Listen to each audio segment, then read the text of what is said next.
3 பாகத்துக்கும் 3 வேலை இருக்குது சட்டம். இந்த மண்ணையும் காப்பாற்றணும், நம்ம இருக்கிற ஆடு மாடுகளையும் காப்பாற்றணும், அப்புறம் மனுஷனை காப்பாற்றணும். முதல் 2 விட்டீங்கன்னா 3வது இல்லாம போயிடும். இந்த 50 வருஷத்துல அந்த நுனியில வர தானியத்தோட விளைச்சலை பத்தி மட்டுமே சொன்னோம். நிலத்தோட ஆரோக்கியத்தை பத்தி கண்டுக்கலையே, நம்ம இருந்த ஆடு மாடுகளை பத்தி கண்டுக்கலையே. அந்த இங்கிலீஷ்காரங்க வந்தானே ஜான் அகஸ்டஸ் வால்கர், அவனுடைய ரிப்போர்ட் 1980 அனுப்பிச்ச ரிப்போர்ட் இன்னைக்கு வெளில வந்திருக்கு. ராணிக்கு அனுப்பிச்ச ரிப்போர்ட் வந்திருக்கு. அவன் சொன்னா, இந்தியாவில் நான் 1 வருஷம் சுத்தி வந்தேன். இந்திய விவசாயிக்கு சொல்லிக் கொடுக்கறதுக்கு ஒண்ணுமே இல்லை.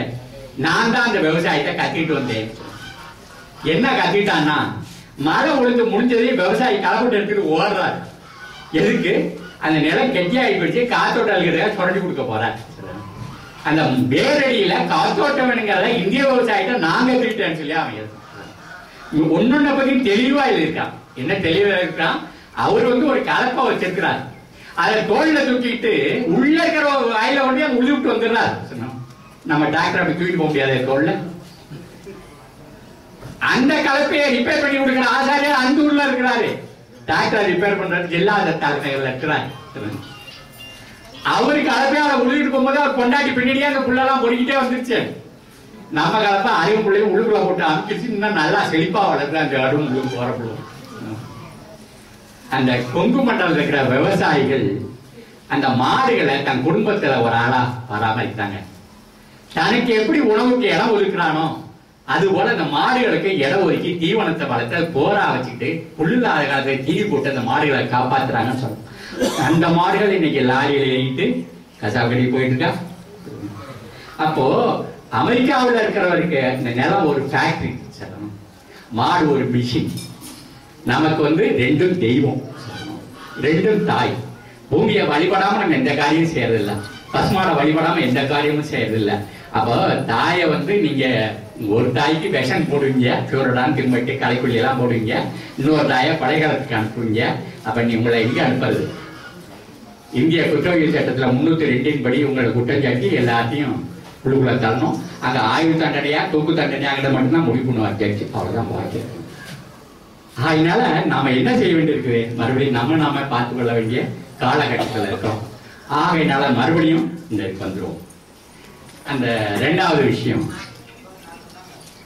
அந்த ட்ரெயினிங்ல 87 ட்ரெயின் மேரு ஓம்ஜி, அவர் இந்திய சுற்றுச்சூழல் கழகத்துடைய இயக்குனர் இருக்கிறார், பெரியோர் மூத்தவர்.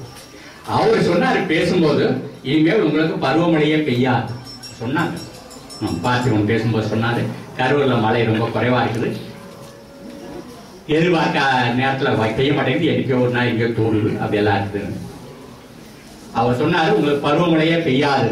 ஏன்னா பெரிய ஆள் சாபம் கொடுக்கிற மாதிரி சொல்றாரு அப்படின்னு பார்த்துட்டு இருந்தேன். அப்பதான் அவர் சொன்னாரு, ஒரு காலத்துல இந்த மேற்கு தொடர்ச்சி மலையெல்லாம் இருக்குல்ல, அதான மேற்கு தொடர்ச்சி மலை, நம்ம நீலகிரி, சில்லூர், ராஜபாளையம், இந்த கன்னியாகுமரி வரலும், இங்க இருந்து மகாராஷ்டிரா வரலும் போகுது. அது நிலம் இந்த கடல் மட்டத்துக்கு 3000 அடி உயரத்துல இருக்கு.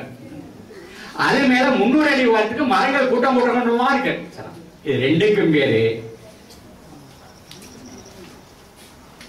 மவுண்டன் எஃபெக்ட், மலை விளை.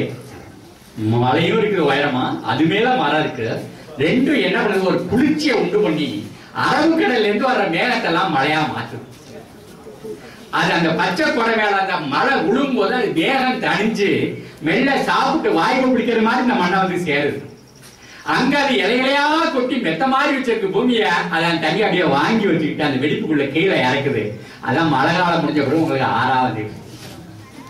இன்னைக்கு என்ன பண்ணிட்டாங்கன்னா, 1901 ஆரம்பிச்ச பேரழிவு, அந்த காடுகள் அழிச்சு இடுப்பட உயரத்துல தேயிலை தோட்டம் போட்டுக்கிறாங்க. முழங்கால் உயரத்துல உருளைக்கிழங்கு செடி வச்சிருக்கு. ஒரு ஜான் உயரத்துல முட்டைக்கோசும் காலிஃப்ளவரும் பண்ணிருக்கு. இது என்ன அரபிக்கடல் வர தனியா மறைச்சுமா என்ன மேகத்தை? அது அப்படியே நேரடியா அப்பப்போ புயல் மழையா உங்களுக்கு வந்துகிட்டே இருக்க வழியா பருவமழையா. பருவமழைக்கும் புயல் மழைக்கும் என்ன வித்தியாசம்னா, பருவமழை எப்போ வரும்னு விவசாயிக்கு தெரியும். அதுக்கு இந்த மாதிரி எரு அடிப்பாரு, அதுக்கு பிறகு உழுது வைப்பாரு, அதுக்கப்புறம் நாற்று விடுவாரு, நேரத்துல நடுவாரு, மழை இல்லாத நேரத்துல அறுவடை பண்ணுவாரு, காய வைப்பாரு, விற்பாரு, வேக வைப்பாரு, எல்லாம் செய்வாரு. ஆனா புயல் மழை அப்படி வர்றது இல்லையே. அறுக்க போற இடத்துல வருது, தெளிக்க போறதுல வரமாட்டேங்குது.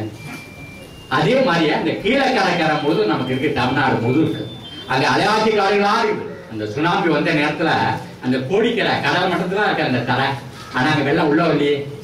6 கிலோமீட்டர் தூரத்துக்கு கடலுக்குள்ள செடி வளர்ந்து நிக்குது. வேற எங்க உப்பு தண்ணீர் செடி வளரும்? அதுதான் அலையாத்தி காடுகள் தான். அப்படியே அந்த உப்பு